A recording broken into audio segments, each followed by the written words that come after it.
Imagine this, you are 18 years old. You are alone in the darkness of a volcanic cave on a Pacific island where thousands of enemy soldiers are waiting to kill you.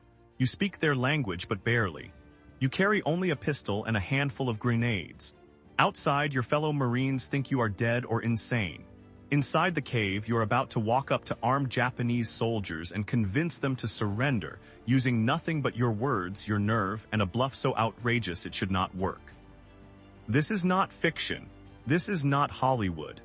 This is the true story of Guy Gabbaldon, the 18-year-old Marine who captured over 800 enemy soldiers in the Battle of Saipan, including 87 in a single day, and became the most unlikely hero of World War II. This is the story of how a street kid from the slums of Los Angeles, adopted by a Japanese family, used language, psychology, and sheer audacity to save more lives than entire battalions, and why his name remains one of the most controversial and forgotten legends of the Pacific War.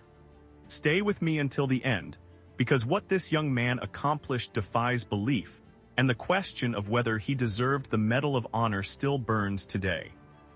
Guy Louis Gabbaldon was born on March 22, 1926, in the barrios of East Los Angeles, into a world that most Americans never saw and did not want to see. His parents were Mexican immigrants, struggling in the depths of the Great Depression, and by the time Guy was 10 years old, his family had collapsed entirely. His father disappeared. His mother could not feed her children. Guy and his siblings were scattered, sent to live wherever a bed could be found, and Guy ended up on Skid Row, the most desperate corner of Los Angeles, where the homeless, the addicts, and the forgotten scraped by day to day. He slept in flop houses. He scrounged for food in garbage cans. He learned to fight before he learned to read properly. He joined a street gang called the Moe Gang, a loose collection of Mexican, Japanese, and poor white kids who survived by sticking together in a city that did not care if they lived or died. This was not the childhood of a hero. This was the childhood of someone the world had written off. But Guy Gabbaldon had something that poverty could not take away. He had charm, he had intelligence. He had an ability to read people, to understand what they wanted, what they feared, and what they respected. And he had friends. Among those friends were two Japanese-American brothers, Lane and Lyle Nakano, who saw something in this scrawny Mexican kid and brought him home to meet their family. The Nakano family lived in a modest house in East Los Angeles, but to Guy, it might as well have been a palace. The house was clean. There was food on the table every night. There were rules, structure, respect. The Nakanos were traditional Japanese immigrants, and they lived by the old ways: duty to family, respect for elders, honor above all else. And for reasons Guy never fully understood, they took him in, not as a guest, not as a charity case, as family. Guy moved in with the Nakanos when he was 12 years old, and for the next 6 years he lived as a Japanese boy in all but blood. He learned to speak Japanese, not the polite, formal Japanese taught in schools, but the rough, colloquial street Japanese spoken by working-class immigrants. He learned to eat with chopsticks, to bow when greeting elders, to understand the concept of the debt of gratitude that could never be fully repaid. He learned about jiri, the sense of duty and obligation that bound families and communities together. He learned about Bushido, the way of the warrior, the old samurai code that still lived in the hearts of immigrant families who had left Japan but carried its soul with them. The Nakanos did not just feed him and house him. They gave him an identity, a culture, a sense of belonging that he had never known. And Guy, who had spent his childhood as an outsider, an orphan, a nobody, became Japanese in every way that mattered. But the world outside did not care about belonging. The world outside was heading toward war. On December 7, 1941, Guy Gabbaldon was 15 years old, sitting in the Nakano house when the news came over the radio. Pearl Harbor had been attacked. Japanese planes had bombed the American fleet in Hawaii. Thousands of Americans were dead. The United States was at war with Japan, and in that moment everything changed. The Nakanos, who had raised Guy, who had fed him and taught him and loved him, were now the enemy, not because they had done anything wrong. Not because they supported Japan, but because they were Japanese, and that was enough. Within months, President Franklin Roosevelt signed Executive Order 9066, authorizing the forced removal and incarceration of over 120,000 Japanese Americans from the West Coast. The Nakano family, along with nearly every Japanese family in Los Angeles, received a notice. They had days to sell their possessions, close their businesses, and report to assembly centers. They could bring only what they could carry. Everything else was lost. Guy watched as the family that had saved him was torn apart. Lane and Lyle, his brothers in everything but blood, were sent to internment camps in the desert, behind barbed wire guarded by armed soldiers. The Nakano parents, who had worked their entire lives to build a home in America, were stripped of their property and their dignity. And Guy, who was Mexican by birth but Japanese by heart, was left behind, free because his skin was the wrong shade to be enemy, and his name was not Japanese enough to imprison. He was 16 years old, standing on the street outside the Nakano house, watching as the family that had given him everything was loaded onto buses and taken away. And he felt something that would burn inside him for the rest of his life. Rage, not at Japan, not at America, at the stupidity of it all, at the injustice. At the fact that the people who had taught him about honor and duty were being treated like criminals while the real criminals, the people who had started this war, were an ocean away. And in that moment, Guy Gabbaldon made a decision that made no sense and perfect sense at the same time. He would join the military. He would fight for the country that had imprisoned the only family he had ever known. And he would do it because the Nakanos had taught him that honor meant doing the right thing, even when it hurt. Guy tried to enlist in the Navy in 1943 when he was 17. He lied about his age, as thousands of boys did during the war, but the Navy rejected him.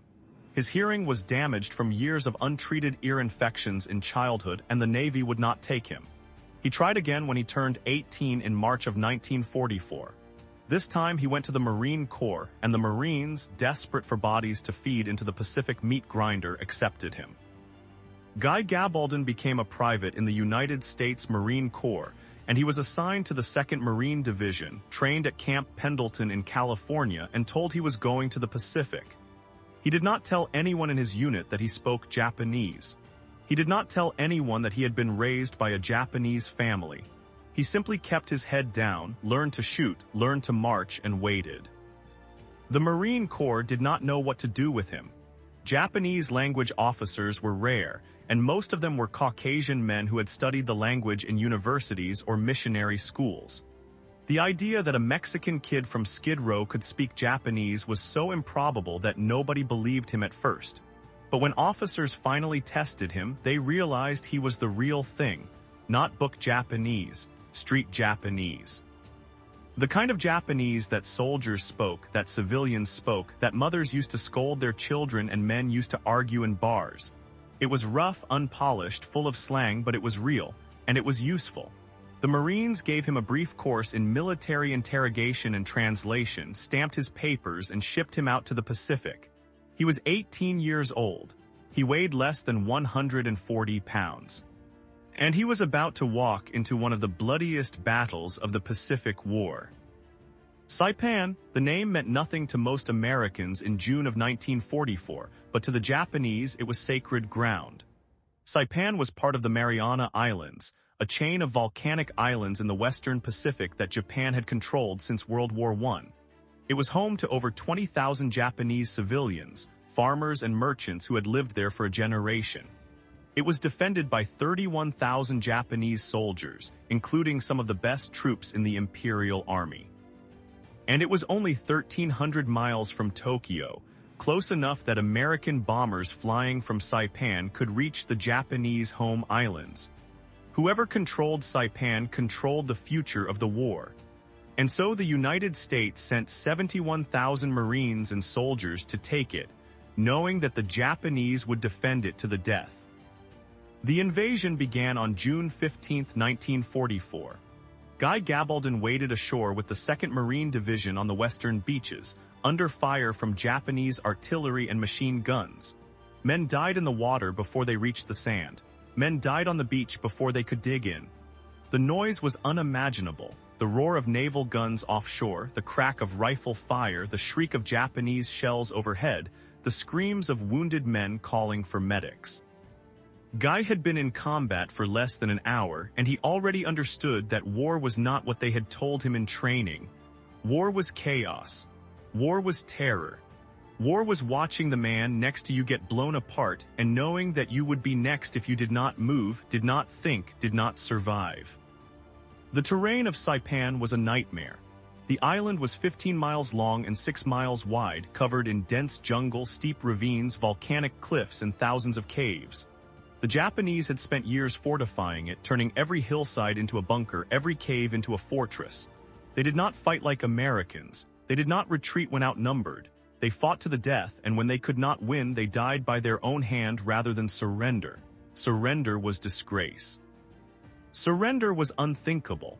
The Japanese soldiers had been told that the Americans would torture them, rape them, kill them slowly. They had been told that it was better to die with honor than to live in shame. And so they fought with a ferocity that shocked even the veteran Marines. Banzai charges came at night, waves of Japanese soldiers screaming and charging with bayonets, determined to kill as many Americans as possible before they died. Snipers hid in trees and picked off Marines from hundreds of yards away. Artillery fire rained down from hidden positions in the mountains. And in the caves, the civilian population huddled in terror. Caught between the Japanese soldiers who told them the Americans were demons and the American soldiers who were ordered to clear every cave by any means necessary. Guy Gabbaldon spent the first weeks of the battle doing what every other Marine did, advancing yard by yard, clearing trenches, throwing grenades into bunkers, watching friends die, and trying not to think about whether he would survive the next hour. But something was different about Guy. He had been listening. While other Marines heard only Japanese screams and curses, Guy heard words. He heard soldiers calling to each other, trying to coordinate defenses.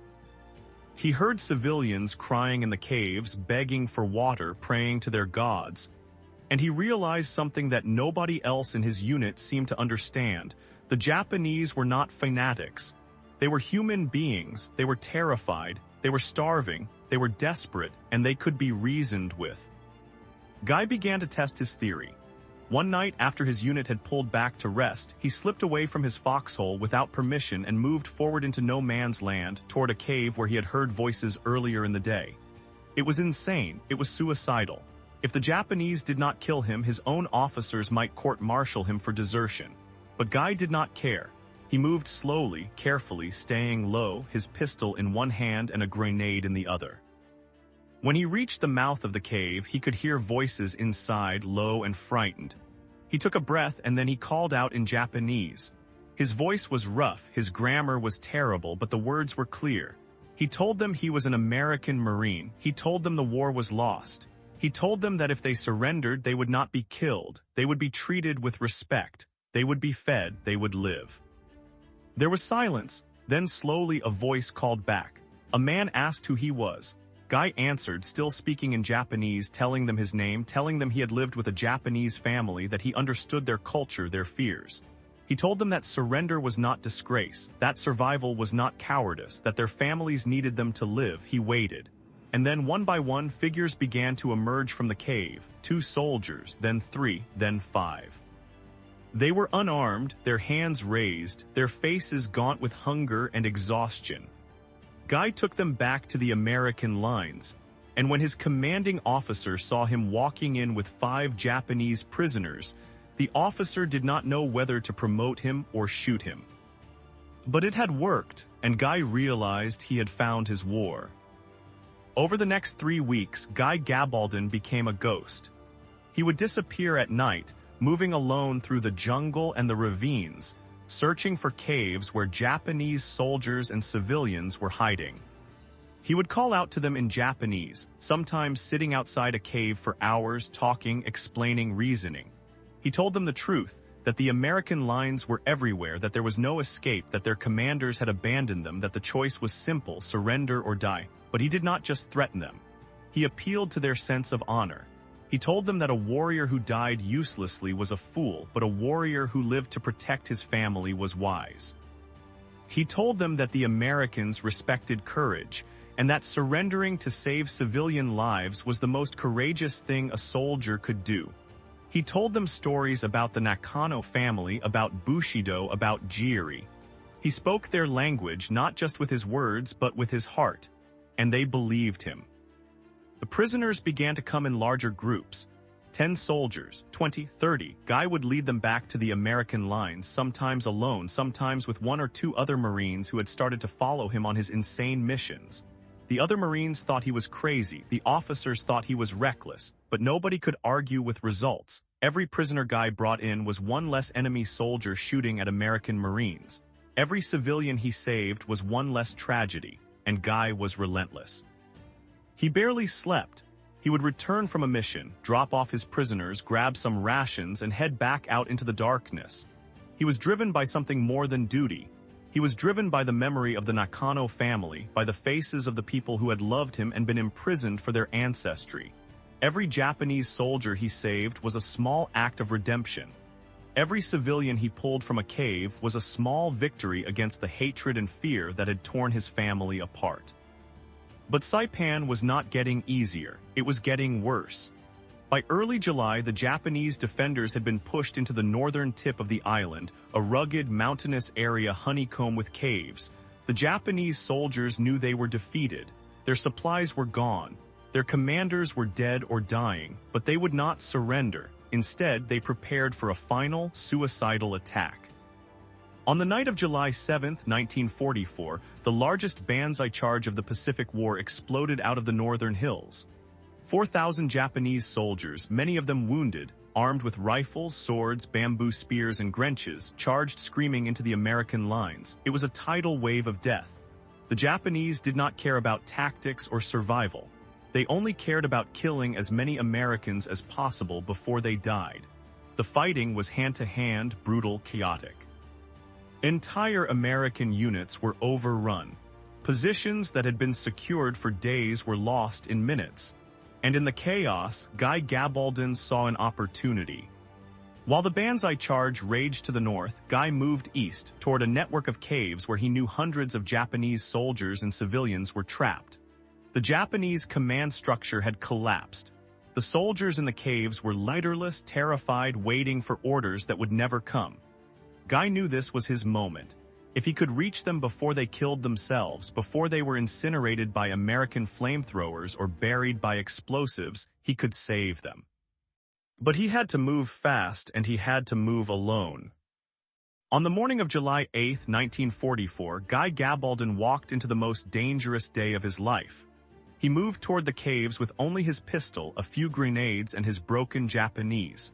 He found the first cave around mid-morning. Inside, he could hear voices, dozens of them, soldiers and civilians mixed together. He called out, identifying himself, speaking slowly and clearly. He told them the banzai charge had failed. He told them the war was over. He told them that if they came out peacefully, they would not be harmed. And then he waited.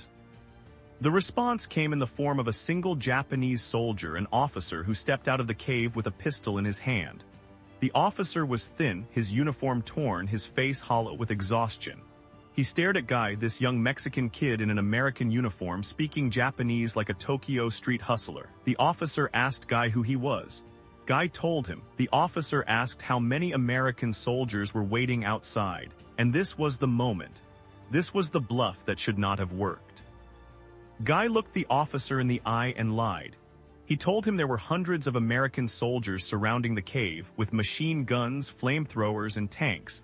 He told him that resistance was suicide, but he also told him the truth, that surrender was not disgrace, that the officer's duty now was to save the lives of his men and the civilians under his protection, that a true warrior knew when to fight and when to yield. That honor was not found in pointless death. The officer stood there for what felt like an eternity, the pistol still in his hand, weighing his options. And then slowly he lowered the pistol. He turned and called into the cave, and the people began to come out, first a dozen, then 2 dozen, then 50. Soldiers, civilians, old men, women, children, all of them streaming out of the cave, their hands raised, their faces dazed with fear and relief. Guy counted them as they emerged, 87 people. 87 prisoners, captured by one Marine with nothing but words. Guy marched them back to the American lines, alone, herding them like a shepherd with a flock.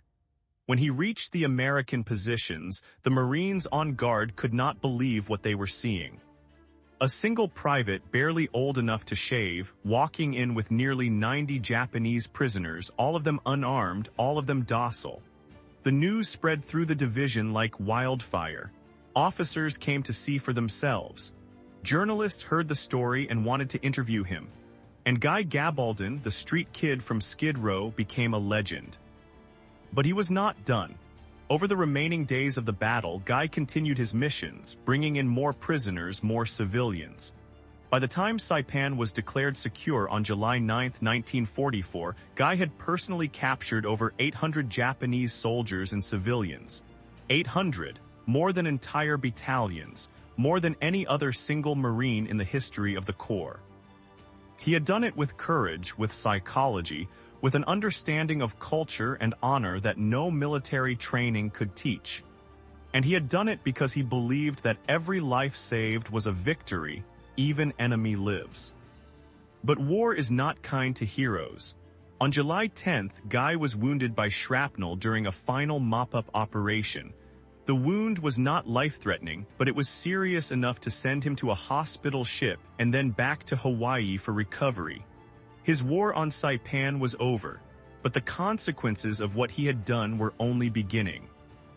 Guy Gabbaldon was recommended for the Medal of Honor by his commanding officers.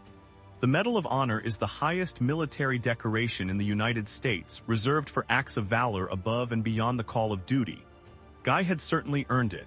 He had captured more prisoners than any other Marine. He had saved countless lives, both American and Japanese. He had risked his own life repeatedly, operating alone in enemy territory, with no support, no backup, and no guarantee of success. But the Medal of Honor was not awarded to Guy Gabbaldon. Instead, he received the Silver Star, and then, years later after pressure from veterans and politicians, the award was upgraded to the Navy Cross, the second highest military decoration. The official reason for the downgrade was lack of witnesses. Guy had operated alone, and there were no American witnesses to verify his actions beyond the prisoners themselves. But many people, including Guy, believed the real reason was different. Guy was Mexican, he was poor, he had no political connections, and in 1944 the military was still deeply racist, still divided by segregation, still reluctant to honor non-white soldiers with the same recognition given to white soldiers. Guy never said it publicly, but in private he believed he had been denied the Medal of Honor because of his ethnicity.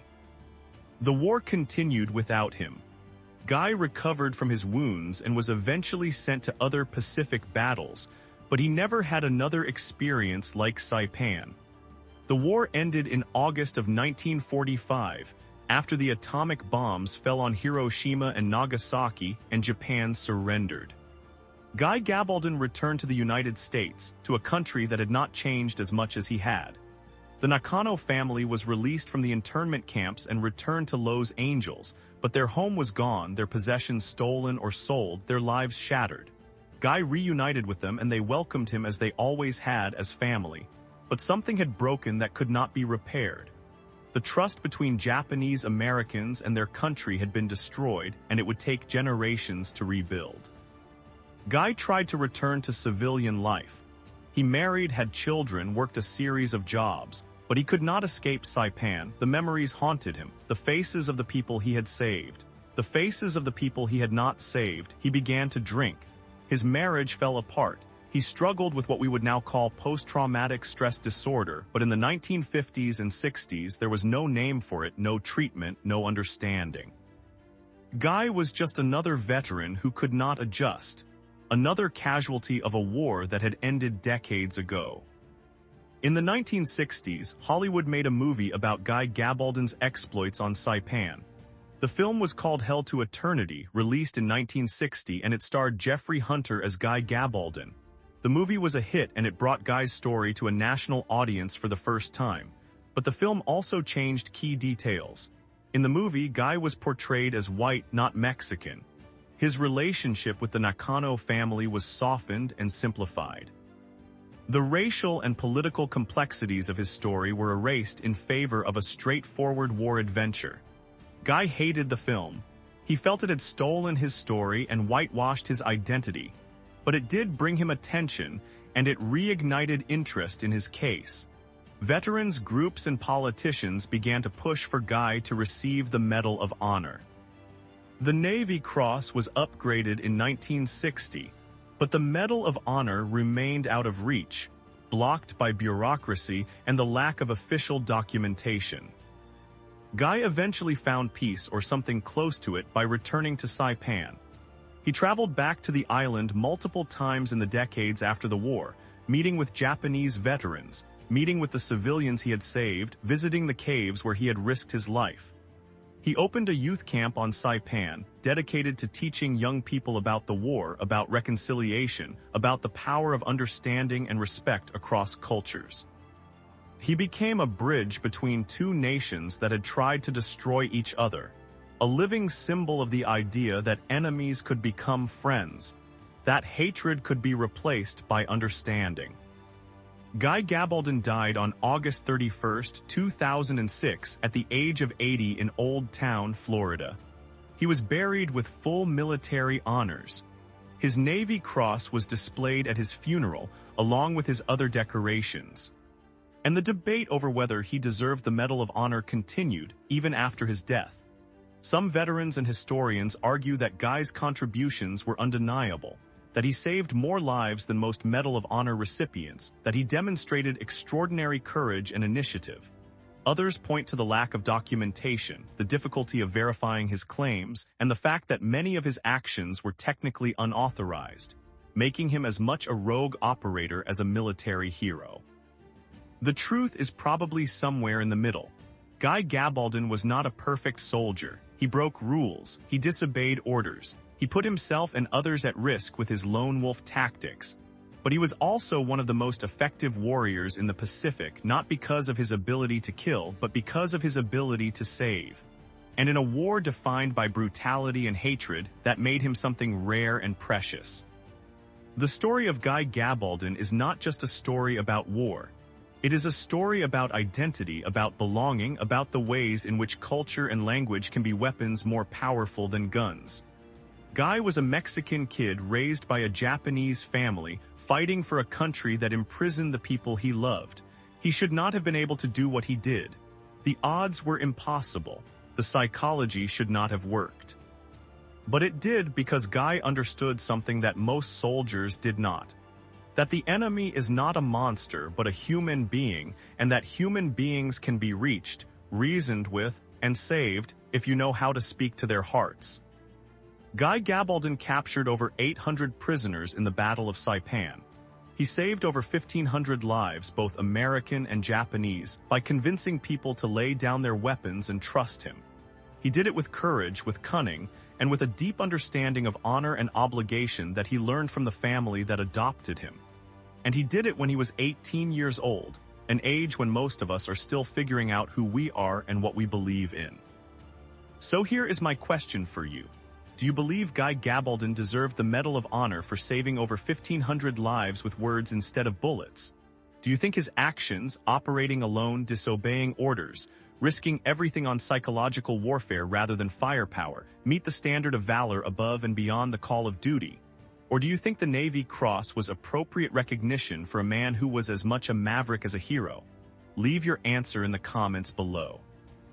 And if you found this story as extraordinary as I did, please hit that like button, subscribe to the channel, and share this video with someone who needs to hear about the power of language, courage, and humanity in the darkest moments of history.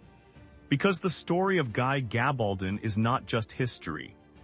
It is a lesson about how one person, armed with nothing but words and the will to try, can change the course of a battle, save hundreds of lives, and prove that even in war, there is room for mercy, for understanding, and for hope. Thank you for watching, and I will see you in the next story.